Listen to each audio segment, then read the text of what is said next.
Greetings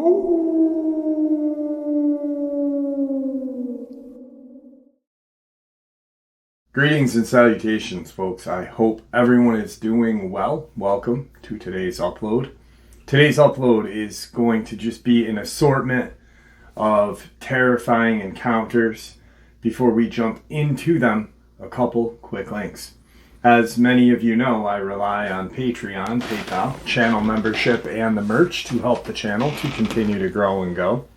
Links to Patreon, PayPal, and channel membership is in the description below. Merch displayed directly under the video. Also, Dogman Frightening Encounters, Volume 1 through 3, the audiobook versions. They were written and researched by Tom Lyons, narrated and produced by me, Jeff Nadolny. Those audiobooks, well, they're available on Audible, Amazon, and iTunes, links to which are also in the description as well. And finally, last but definitely not least, if you'd really like to help support this channel to continue to grow and go, simply subscribe. It does not cost a cent. Click that like button. It takes half a second. If you don't want to miss out on any of the informative uploads that I put out daily, click the bell icon. And folks, please leave a comment and share the video. Why? Well, because all of these things, they really do help this channel to continue to grow and go. They definitely do matter, and they are appreciated. And with that, I have taken far too much of your time. Let's jump in to today's upload, shall we? Today's first encounter. The year was 1989, and I was living on the outskirts of Greensboro, North Carolina. I had 3 dogs living with me at the time.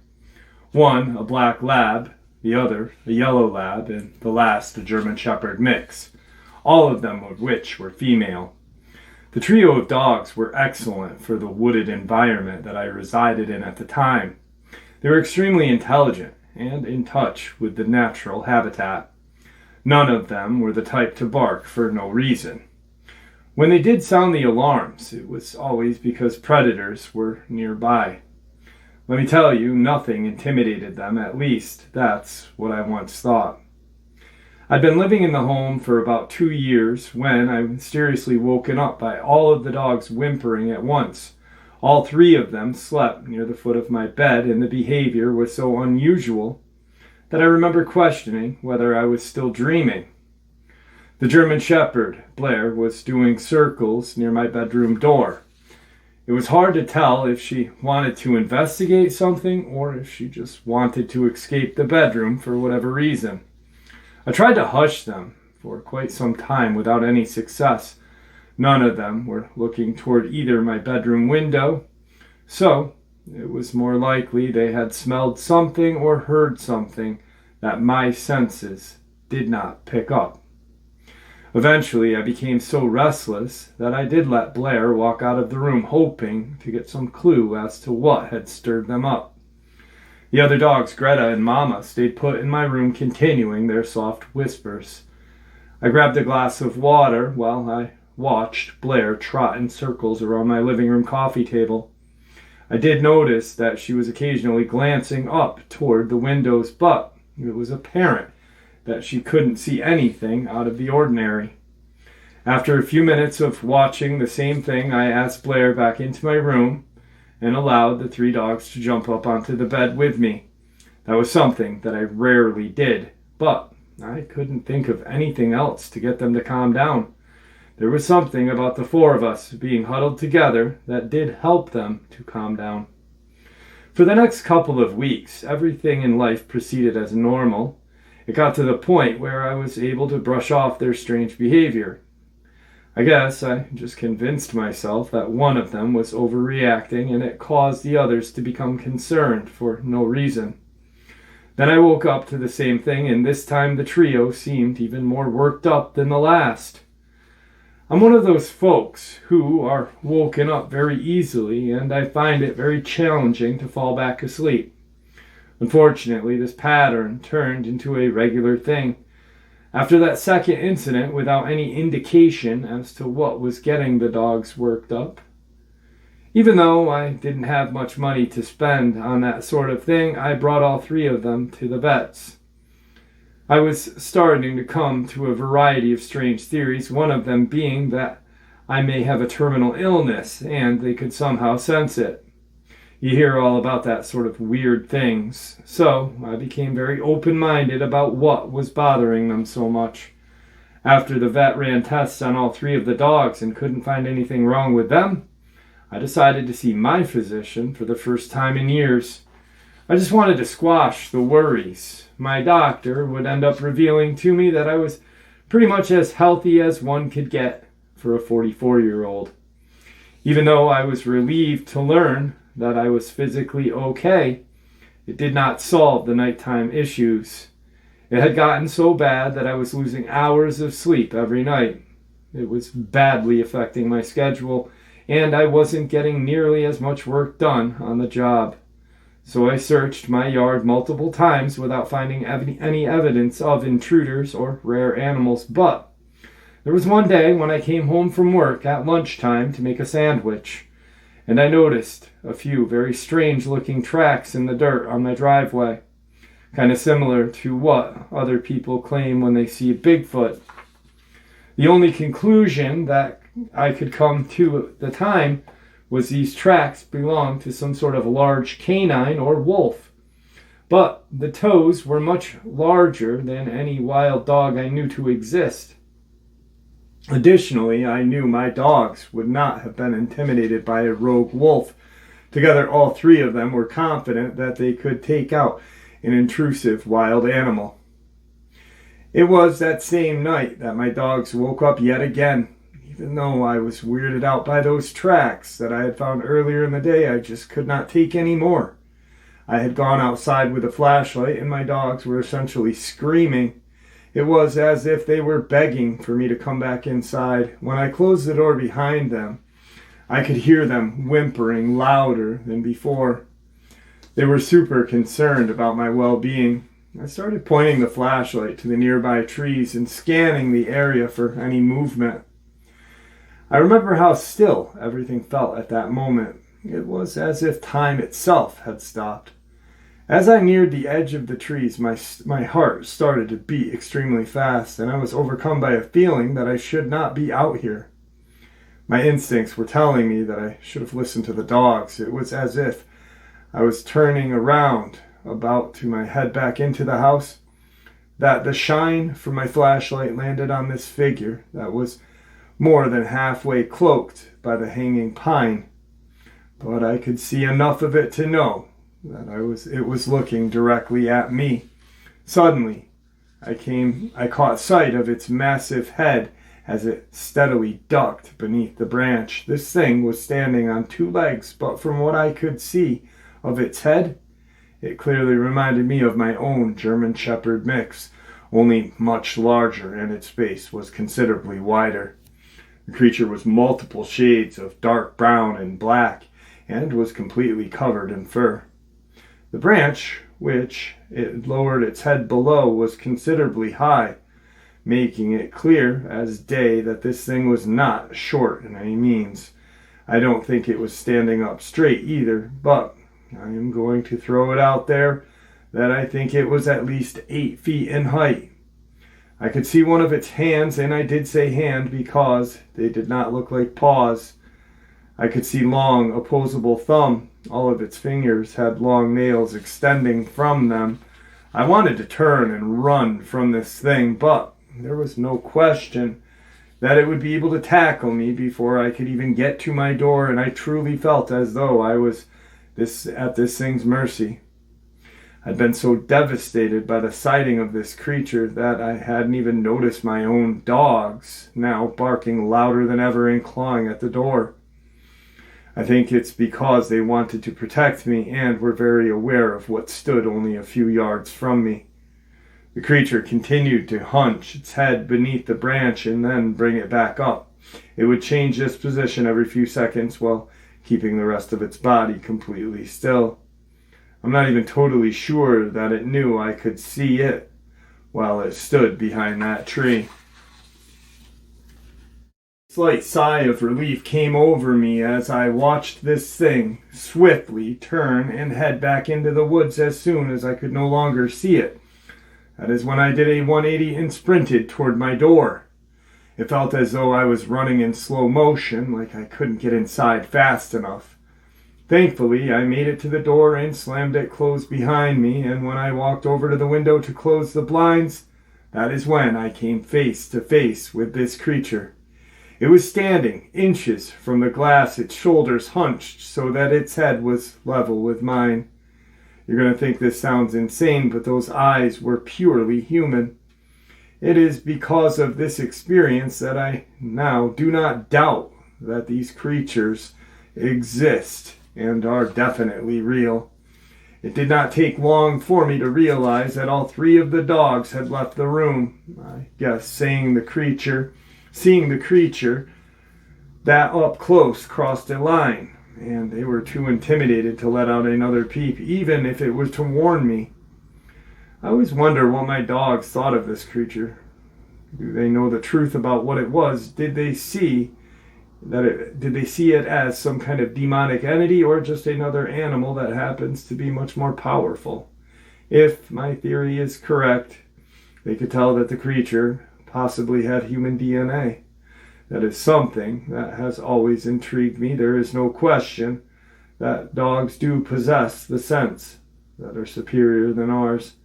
I so badly wish I could have asked my dogs for their analysis of this creature that had visited us that night.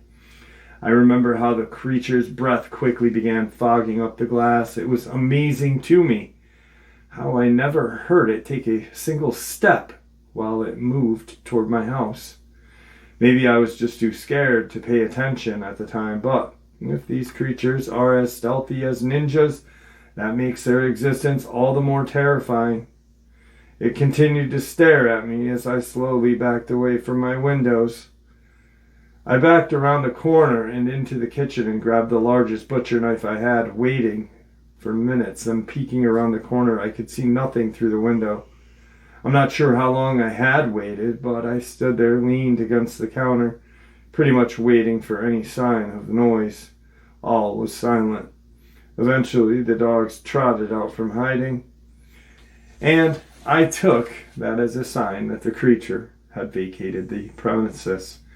My dogs and I stayed up for the remainder of that evening, and we went to a motel the following night. I ended up renting an apartment on a month-to-month basis and realized that I was too frightened to stay another night at my house. I ended up selling the house to a burly fella who was really into deer hunting. I assumed that he had seen some weird stuff in the woods, so I did not hesitate to tell him about my experience. He claimed he had never seen anything that unusual. However, he had heard so many strange noises that he couldn't pinpoint to any known animal. My experience didn't deter him from making the purchase. If anything, it seemed to excite him and might even persuade him to seal the deal. I always told myself I was going to follow up with him as to whether he had seen this creature, but I never got around to it. I actually sent him a letter to my old address not too many years ago, simply asking the fella who still lived there. But I never got a response, so I never took it any further. I don't think I'll ever know for sure what I encountered while living on my old property, but what I do know for sure is that there are so many truths out there, and that are beyond our wildest imaginations. A second experience. I can't say for certain what it was that I saw back in the late 80s, but whatever it was, it definitely sparked my passion for cryptozoology and all unexplained phenomena. I was 20 years old at the time, living in Lance, Michigan. Now, Lance is an extremely small town. Its current population is 2,000. Everyone who lives there knows there's not a lot going on.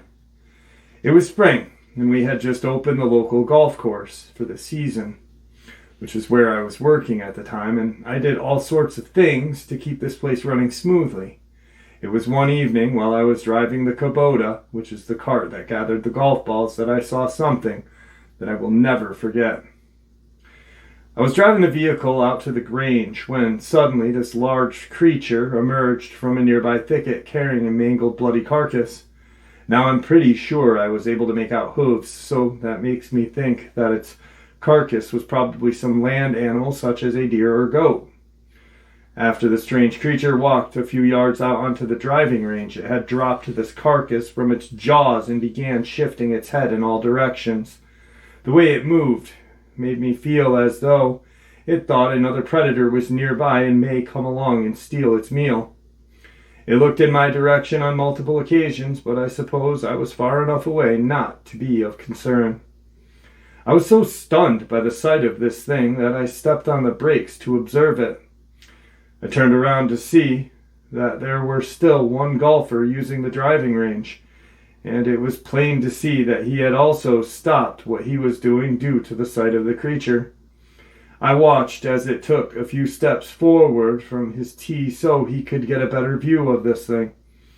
But even from his distance, the sight of this creature was pretty intimidating, preventing him from wanting to get any closer.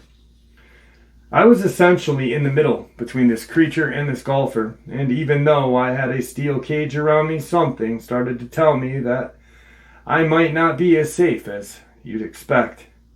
The longer I stared at this creature, the more I realized how dangerous looking it was. Its long snout was full of sharp teeth, large claws extending from strangely shaped hands, and I could make out a very prominent muscle definition. The thing that immediately caused me to see that this was no ordinary creature was the fact that it walked on its hind legs. It does not physically make that much sense because the legs had the shape of a dog's, the way theirs bend differently at the knees from ours. If you've ever seen how the legs of demons are often depicted, that is how these were shaped, only with feet or paw instead of hooves. Even though the lower body was very different, the upper body was very similar to that of a muscular human. That is, aside from its head and its hands. But its body language was so different than anything I had ever seen before, man or animal. There was something about its movements that almost made it feel as though it was from a different dimension. I know that sounds strange, but I can't think of any other way to express this odd behavior. It just didn't align with the rest of the environment. Another thing that I thought was how strange it was perceived the driving range as a safe place to munch on its kill. I would never expect it to perceive an open area as an appropriate place to feed.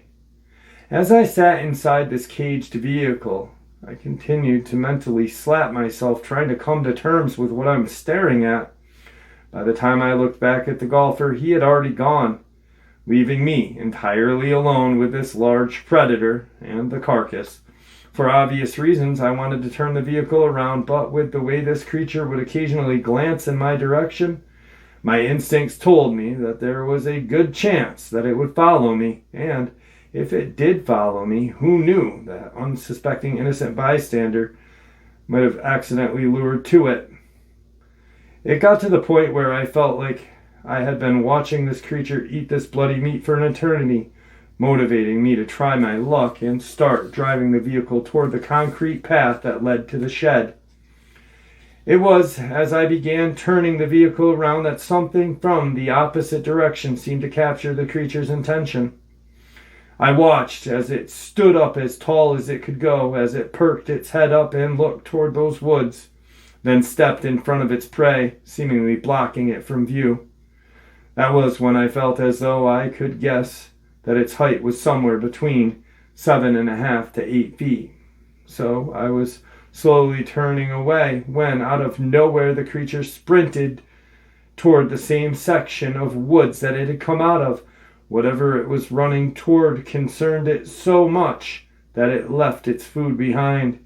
What I initially thought was that there was something in the woods that had it worried enough to cause it to head into the opposite direction. However, the way it ran toward those woods left me believing there was competition, or it recognized another means of prey.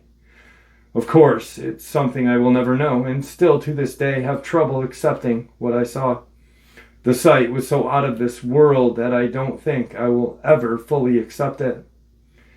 I made it safely back to the garage, parked the vehicle, and went home. I mentioned it to the manager that there was a strange creature out in the driving range, but I didn't get into any details of the notion.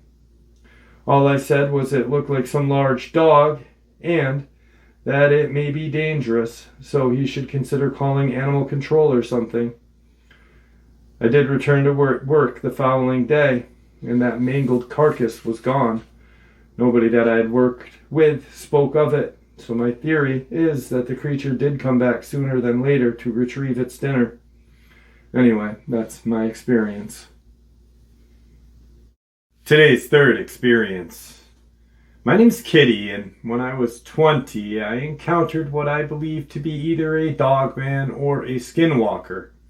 No, I did not see a human transform into a creature, but I almost find it harder to believe that this organism that walks around on two legs is a creation of Mother Nature. My hair-raising experience happened in a small Texas town known as Marfa. I've lived here for the first 22 years of my life, and man, am I happy to have saved enough money to get out of there. The place was so depressing and never had anything going on. That is why so many people are alcoholics and drug addicted out there. If I hadn't got out when I did, I might have headed down a dangerous route. If any of you have ever been to Marfa, you know that it looks more like a place where you would run into aliens or extraterrestrial, or whatever. That almost made seeing this two-legged creature even more surprising. I was with my ex-boyfriend, and we were sitting in his car listening to tunes while he was smoking a cigarette. That guy used to chain smoke like a madman, and he probably still does. Actually, he's probably dead. He always had the same posture, where he would hang his left arm outside his rolled-down window and would turn his head to blow the smoke outside. He took pride in thinking his car smelled brand new, but the funny thing is, it stank terribly. If it weren't for his devastatingly good looks and charisma, I would have never gone on a single date with this guy. So we're sitting in his car for the 100th time watching the sunset over the vast desert, when suddenly I saw something very odd out of my peripheral. As I turned to see what it was, I saw what I first thought was a man running toward the driver's side window. But it was running in such a weird way. And it looked like it had the head of a coyote, at least. That's the best description I can give. Whatever it was, it did not look at all friendly. And I had to shake my ex's arm to get his attention and have him roll up the window.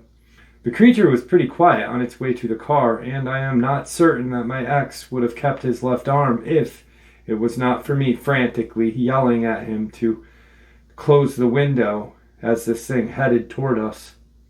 As soon as the window was up, he slammed his palm on the car horn, which caused the creature to halt once it got within about 5 feet from us.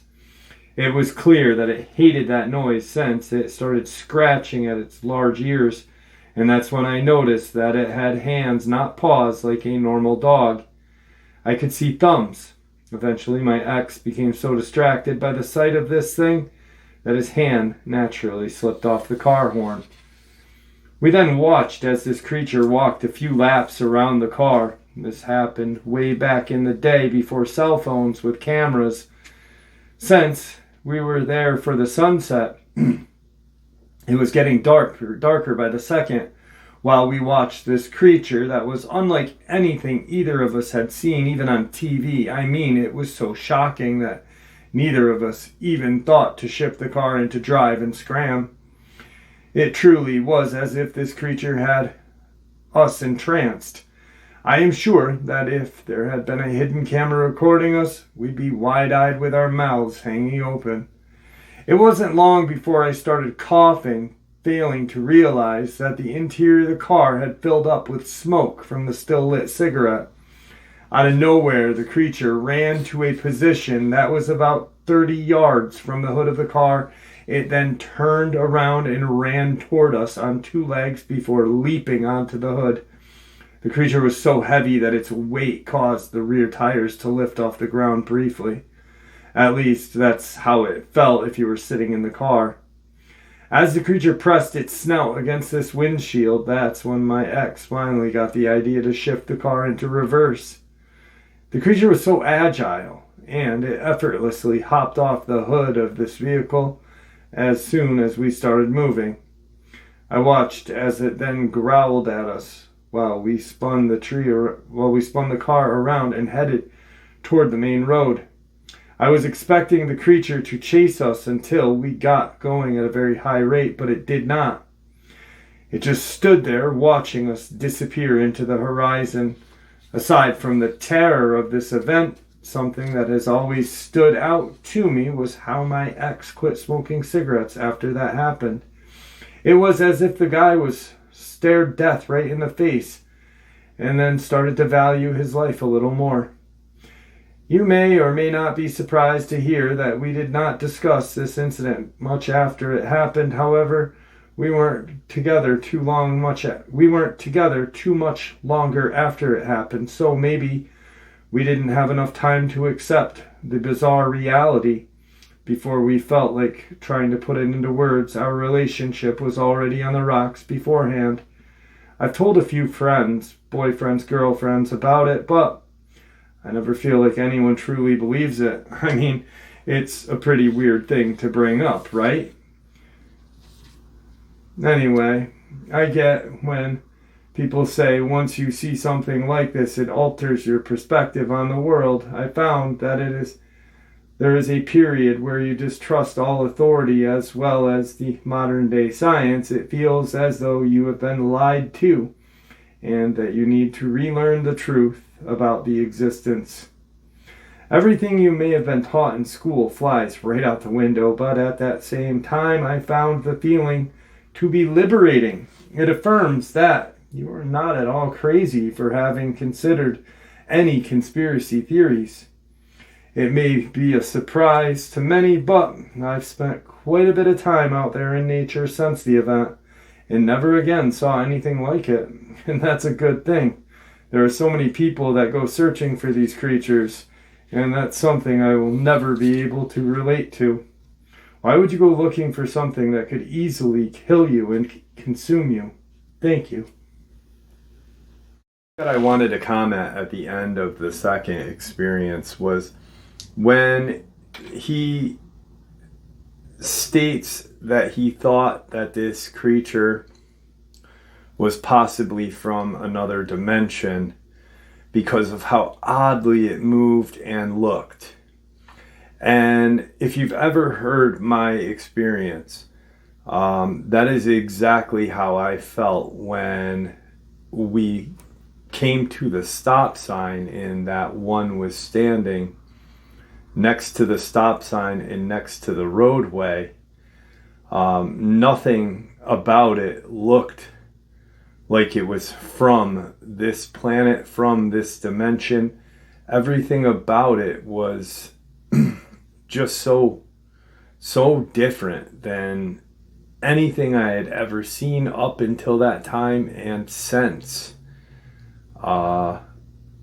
It's just everything about it. Its posture, its shape of its legs and feet, its arms, its odd-shaped head. You could tell that it was strong. You could tell that it was super, super strong. But it didn't look like the underworld werewolf depiction of it was jacked like a muscle man. No, you could tell that it was very strong. That it was athletic, almost like a swimmer or a basketball player.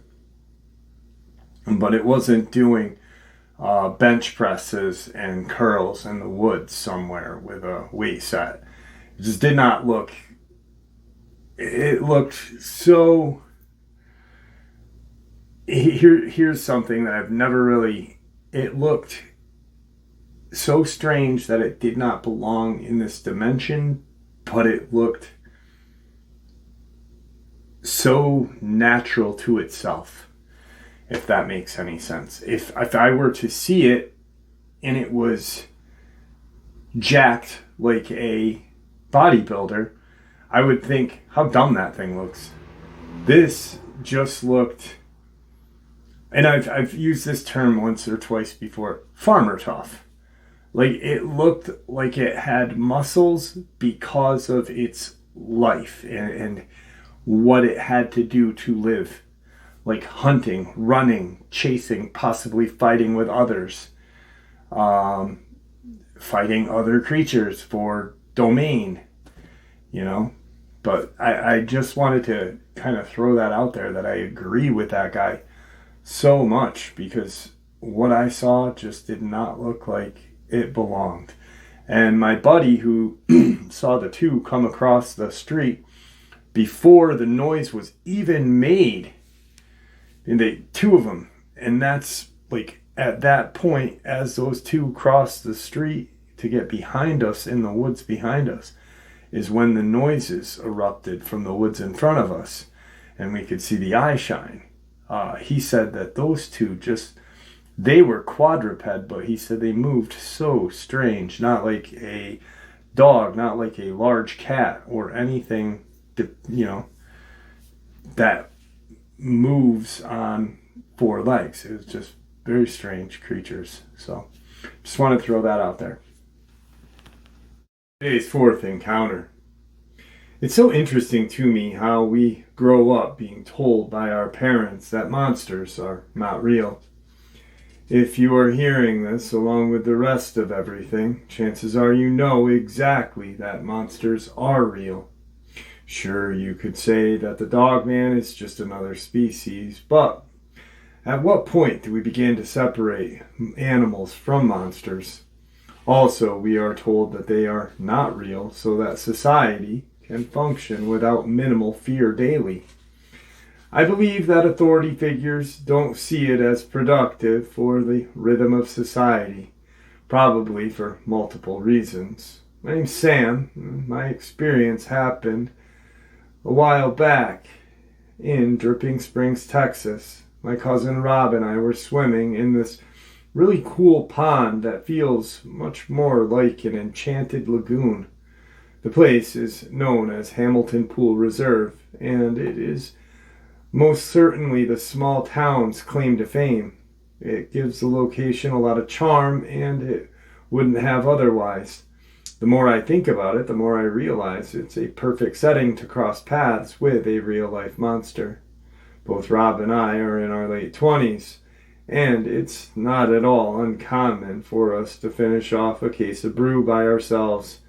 Over the last 6 years, we have been passionate about exercising and trying to be as strong as possible. I suppose you could say it was a very healthy rivalry between the two of us, as we both had similar builds and similar levels of strength. I bring this up because we've convinced ourselves that excessive beer drinking helps us be stronger than we'd otherwise be. We are not intimidated very much, but this is a situation where I am surprised that neither of us shit ourselves. We hadn't been at Hamilton Pool Preserve for very long, only having 2 or 3 beers, when suddenly we heard something extremely loud emanating from the woods around us. It sounded like 2 large creatures fighting from some unknown area for some unknown reason. There exists a variety of wildlife around here, but I have never heard anything close to these noises. It was like something straight out of a science fiction movie. I've said to many people that it sounded like the scene in the film Jurassic Park. If you've seen the movie and you remember that what the velociraptors sounded like when they were feasting on a cow, that truly is the closest thing I can relate it to. Anyway, the commotion silenced us, and we waited for a few minutes, wondering if we were going to get a visual on what was happening. I can remember how we kept glancing at one another, waiting for the other person to develop an explanation for whatever the hell these things were. But finally, this surprisingly large creature darted out of the woods and came very close to the shore that was on the opposite end of where we were standing in knee-high water. Even though it's a good distance away, we still had a pretty good visual of this thing. What was interesting was how it never once turned to look at us. It was far more concerned with whatever it had been tangling with in the woods. Its rapid breathing gave me the impression that it was extremely exhausted from whatever it was fighting with. Rob and I were the only ones there at the time, and I always wished that there were at least one other person there to discuss what we saw. What's weird was how it was probably the only time we had ever been there by ourselves.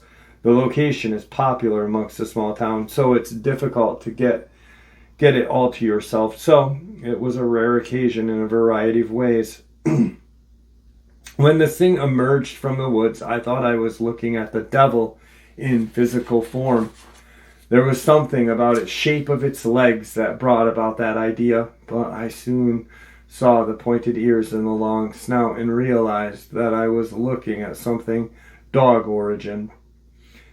It reminded me of hieroglyphics you see in Egypt, the ones that illustrate the gods as having the head more like that of a dog, Anubis. Although I could make out a lot of the detail of this creature, it was still too far away to judge its size accurately. But whenever I've been asked to guesstimate, I say it was probably a little taller than the two of us. It paced along the shore for under a minute before dashing back into the woods. Of course, I can't say for sure, but it looked like it was preparing to head back into battle.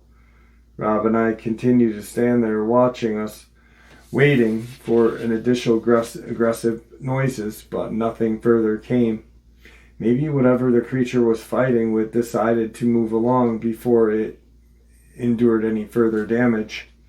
Now, I've been back to this location on multiple times since that day, and I've never seen or heard anything like it. I am convinced that I've seen a UFO, but that's an entire different story for another time. Having had both these experiences, I now can't help but laugh at anyone who says these kinds of things are mythical, and just goes to show how naive so many people, especially in this country, are. But it's not even their fault. They only know what generations before them have shared with us.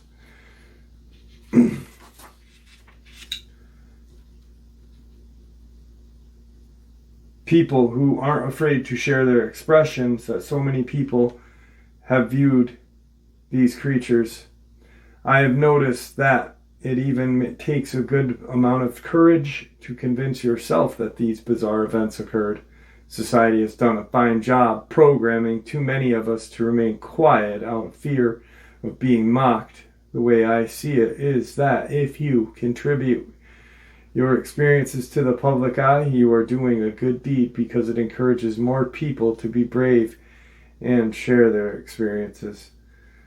Some will disagree, but I believe that the more often we distribute these reports, the harder the authority figures are going to suppress them.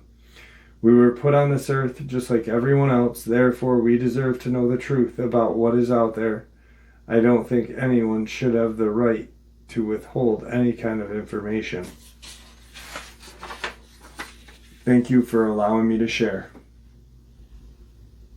Fifth encounter. This is one of the most strangest Dogman encounters I have ever shared or come across, to be honest with you.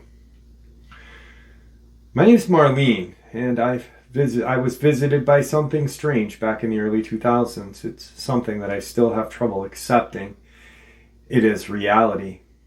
I was in my early 40s when I made an impulsive decision to move to a rental property in Stanley, Idaho. I'd lived outside of St. Louis, Missouri my entire life, and a devastating event, one that I would rather not go into detail, prompted me to escape to somewhere far, far away. The chances are good that you've never heard of Stanley. It's an extremely low-key town with one of the most smallest populations out there. I never planned on permanently settling down there, but the idea of being around as few people as possible was very appealing to me at the point in my life. I've always been passionate when it comes to writing poetry, so the thought of doing that alone in the mountains was very romantic. It's probably pointless to say that I was not expecting to undergo a nightmare. I was thrilled when I found out that I could rent this charming little cabin along a beautiful river with nothing but mountains in the background. The view was breathtaking, and the sound of the steady flow of the river was very healing for my distraught mind. There was not a neighbor in sight.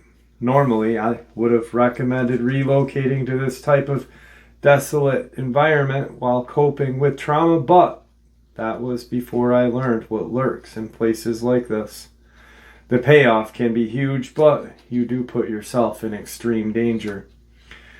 I hadn't even been there for a week when I was awoken one night by what sounded like something scratching on one of the windows in the bedroom. It wasn't an aggressive scratch. It was slow, steady. A bit like nails on a chalkboard. Since I was in the middle of nowhere, I hadn't been using blinds. But that particular window was positioned in a way where I wasn't able to see through them from the bed. And yeah, I wasn't brave enough to step out of bed to get a better look. I've always been a rational person, so I assumed that it was a bird or something small like that. Still, something warned me to stay put under the covers and let it be. The scratching noise continued for a minute or two, and I eventually dismissed it and fell back to sleep. The next morning, I was walking around the property and decided to get a look at the outside of the window. But nothing seemed out of the ordinary. There were a series of streaks in the glass, but it was easy to see that the windows were old and weathered. As far as I could tell, nothing strange took place for the next few nights. Since I have never been one to go to sleep too late, it was likely around 10 o'clock that I was in bed and was reading a book when I heard another particular noise taking place near the outside window. Though I couldn't make out what was happening, it sounded like a decent-sized animal was out of breath and panting somewhere on the lawn. The breathing was deep in pitch, but I wasn't too educated on wildlife, so I had no real clue what to attribute it to. You may make fun of me for this, but again, I was too afraid to get out from under the covers to try and identify the noise. The following morning, with my coffee in hand, I walked around the house looking for any clues, mainly droppings. As I neared the outside of the bedroom window, I immediately noticed the mess. A lot of dirt that had ran alongside the outer wall had been dug up and tossed all over the lawn. It was as if something was trying to get underneath or inside of the house. Judging by the gashes in the soil, it looked like it was either a gardening tool or very wide hands with long fingernails that had been used to shovel it out. I'm confident that you would agree that both of those possibilities are exceptionally creepy. There was a part of me that was inclined to pack up and leave, but I had already paid for an entire month of rent, and money was in no way disposable for me. Also, the last thing I wanted to do was head back home mentally. I was less willing to do that than deal with whatever or whoever was stalking this property. It was the very next evening that I was working on my poetry when I again heard strange noises. My bedroom door was ajar and I could hear the sound faintly emanating from the outer wall. Just like during the previous night, the fact that it was still light outside must have given me a boost of confidence. Besides, I didn't hesitate to go and check out the scene. When I peered out of that window, I instantly froze in terror. This large, hairy creature was hunched over, using these unbelievably large hands to dig at the soil. near the bedroom window. The noise made it apparent that it was scraping at the wall of the house and attempting to get inside the dwelling. After observing this creature for a few moments, It suddenly stopped what it was doing and began to smell the air. These large nostrils at the end of its long snout rapidly opened and closed as if analyzing whatever scent it had caught. It was already fully aware that I was on the other side of the wall. Before it could even look up at me, the creature began to growl in this very strange way. Its head bobbled back and forth while it remained crouched over. Truly, I felt like I was looking at something from the original Alien. I've noticed that there are a lot of people that believe in these creatures, something straight out of hell. Maybe it's because I am an atheist that I see things differently. All I can say with true confidence is that these rare things are otherworldly. It feels like they don't belong in the same environment as humans. As I said, I was too frightened to move at that moment, so I continued to examine this creature against my will.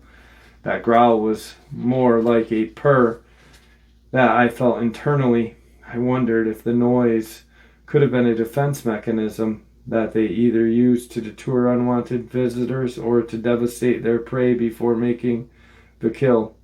In that case, it was no good for me. For some reason, I was determined to avoid eye contact, and I suddenly found myself in the kitchen area.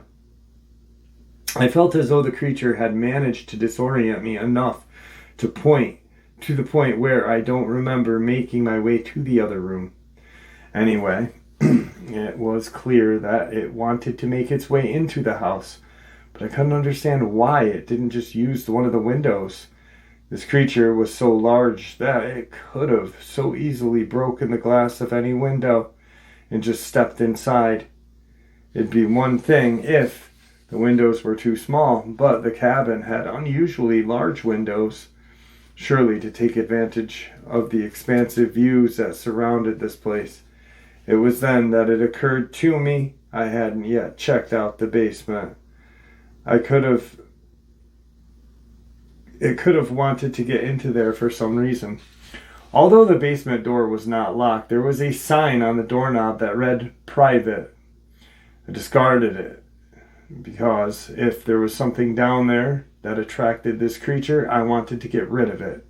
The animal was far too intimidating to deal with, and I was desperate for it not to ruin my time of healing. After flipping on the light switch and slowly making my way down the steps, I immediately noticed an odd stench in the air. It was one that was unfamiliar to me. Then I laid eyes on a row of tables, all of which were cluttered with taxidermia stuff. Even though I respect the complexity of that art form, it's something that I've always found to be a bit creepy. I realized it was merely my mind playing tricks on me, but it felt as if every one of these stuffed critters were staring at me, those marble eyes analyzing, judging me. I'll never forget how there was a buck with a pair of crows standing on its antlers, each one of them presenting a hollow stare. There was also a variety of animals that I did not initially recognize. One of them I'd later learn was a wolverine. Up to that point in my life, I think I only have seen cartoon renditions of them. I had no idea how menacing these things could look. I suppose that's part of why they have a reputation of having a bad temper. Suddenly, I was startled by the sound of scratching coming from the ground level. Things then began to make a little more sense. The odor of the basement was so potent that it must have found its way into the basement.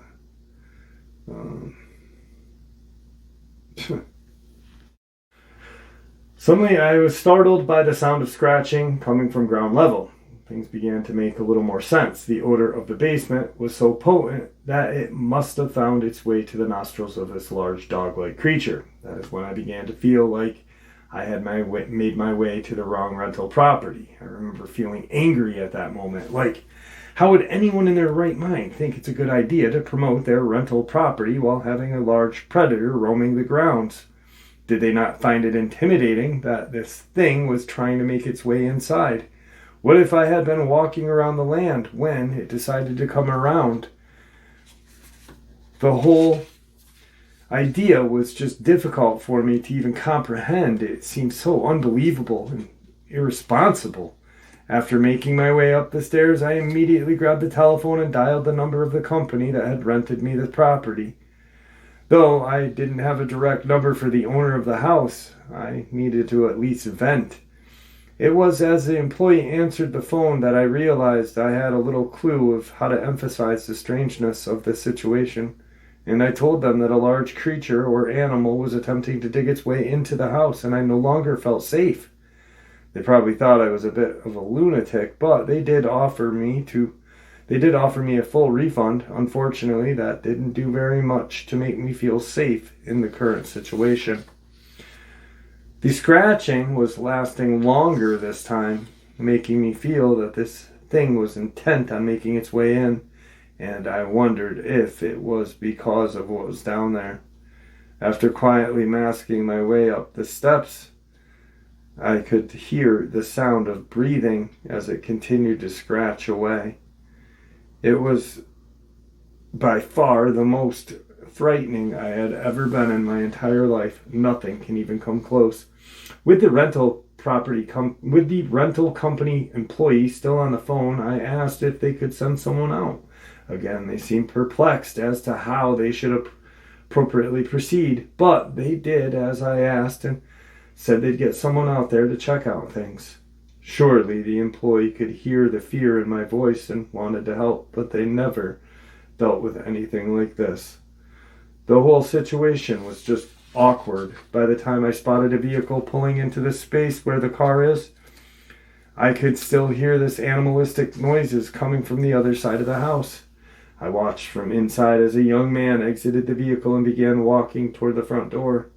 I was hoping that this person over the phone had at least given this gun the heads up, or given this guy the heads up, and there was a dangerous animal in the vicinity. But his stride seemed far too casual, completely unguarded. As he raised his fist about to knock, I quickly opened the door and demanded he step inside. He was taller and well built, but I could tell that my demeanor was already giving him the creeps. I bet I made him contemplate the career change as he stepped foot into the house. His name was Bruce, and he ended up being extremely polite. It was as I was explaining to him everything that was happening that I realized I no longer heard the noises. I guided him to the bedroom and asked him to look outside the window. His body language immediately conveyed that he saw nothing. Now, things become very puzzling. I was so desperate to prove to this guy that I had not lost my mind that I suddenly became brave enough to walk with him around the house. He'd at least be able to see the marks in the soil. Right? Wrong. It was devastating for me to find out that there was nothing there. There were no signs of any kind.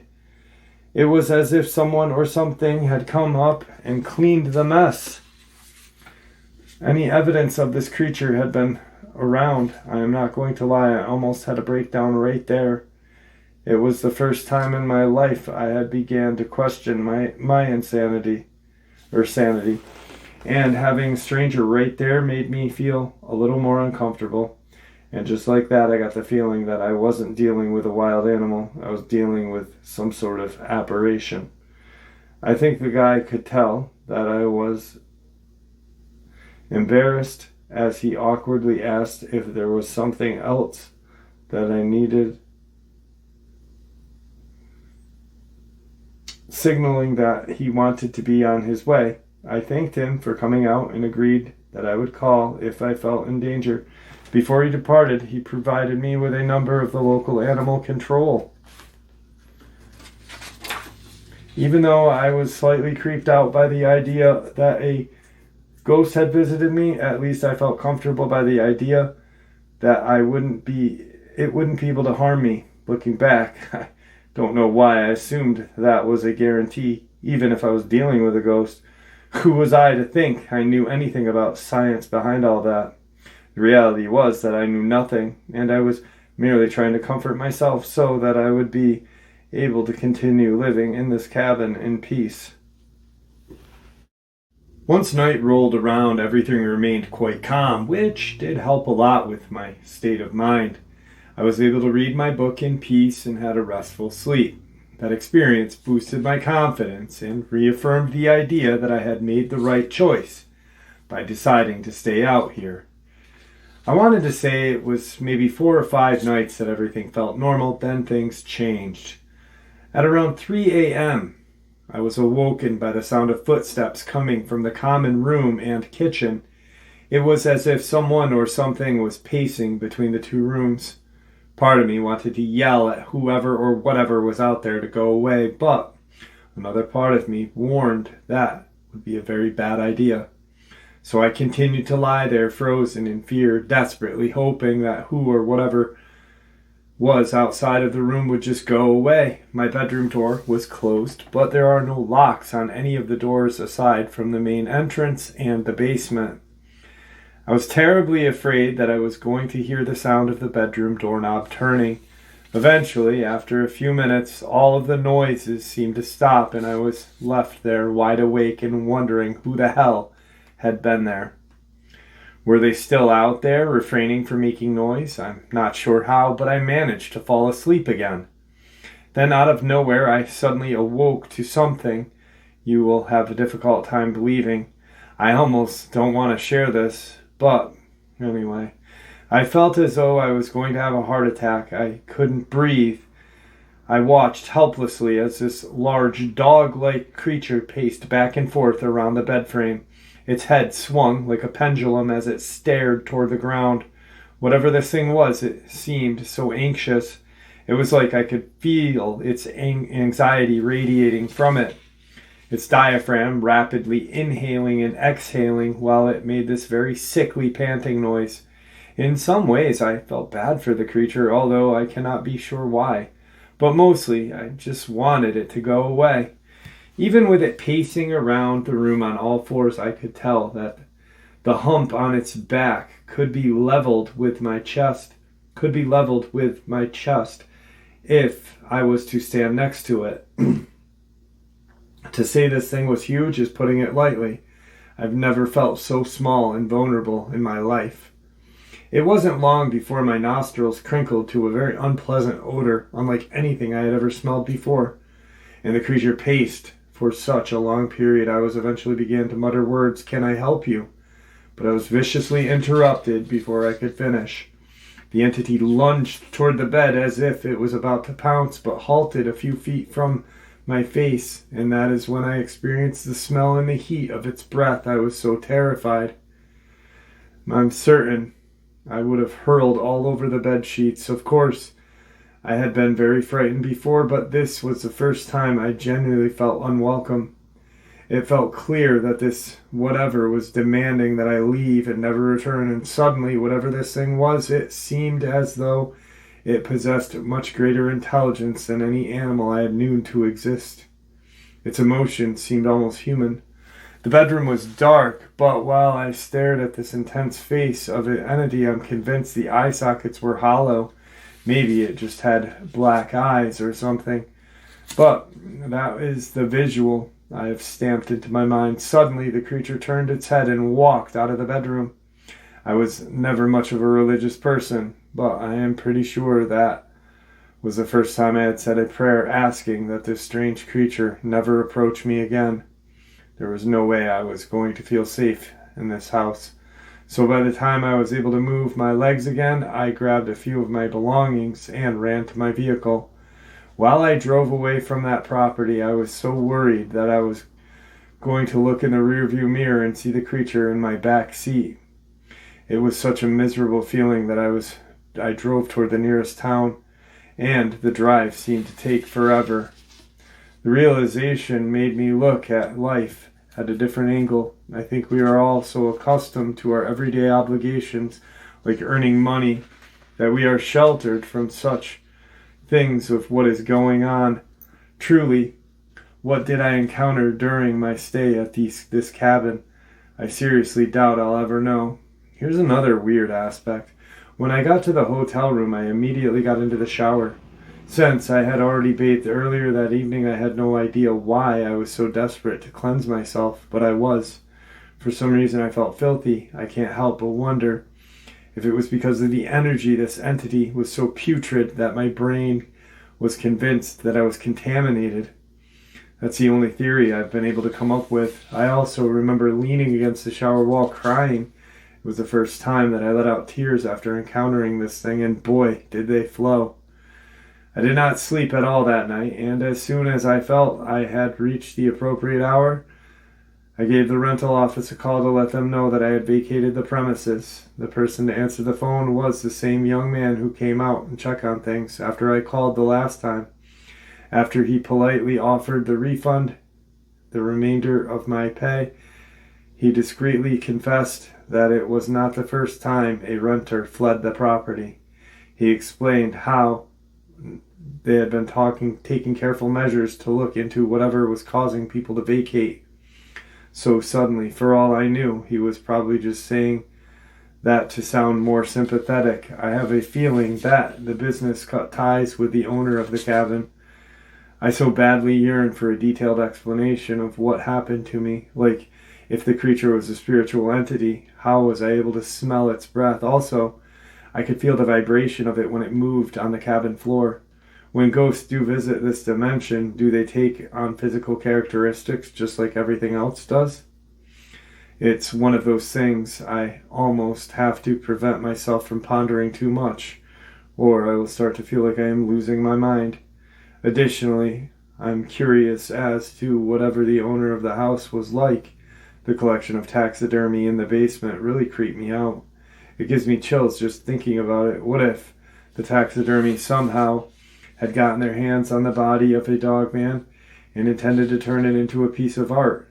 What if I didn't see its eyeballs on this ghost because they had been removed? I might be criticized for these far-fetched theories, and that is just fine. It felt so good to put this stuff into words. Having to deal with this entity truly helped me realize something, that we know so little about whatever it was. This experience has scared me from ever returning to desolate locations myself. Even if I am hiking or doing some outdoor activity with a few other people, I tend to get pretty nervous. I wish it weren't like this, but there's just something about the mountains that makes me feel like that when they are near. And by they, I mean the unknown. Who knows what is watching us when we are out there? And there you have it, folks. That last encounter, like I said, it just really strange experience. And I really wish she had more kind of belief in her own theories. You know, it's like every time she shared a theory, she said, "You guys will laugh at me or think I'm crazy." It's a theory. It's a pseudoscience. There is no right or wrong answer. There are no experts, you know. I like that theory of what if this taxidermist someone had killed a Dogman and wanted it stuffed. And that was this entity's spirit coming, trying to get into that house. It makes sense with her seeing the digging by the basement foundation, and then nothing there. Unless, you know, she was seeing kind of what happened prior to. Maybe the person that lived in the cabin, that's where it shot the Dogman. brought it in, did some taxidermy, popped its eyes out, didn't have time to put it together. Who knows? But her theories are valid, you know. I really wish she had more kind of belief in herself. Absolutely horrifying experience, though. I just a really mind blower. Anyway, guys, thank you for supporting this channel. It is your support, after all, that helps this channel to continue to grow and go, and what gives us all a place and a chance to share our experiences and theories judgment-free. Everyone is simply treated with the respect that we deserve, so please stay safe, happy, healthy, and ever vigilant, keeping an eye on our children, pets, family, and our friends. These creatures are real. These events have happened. Share this information with those you love and care about, and it may just help save their lives someday. Until next time, never stop asking questions, never stop searching for the truth, and God bless you all.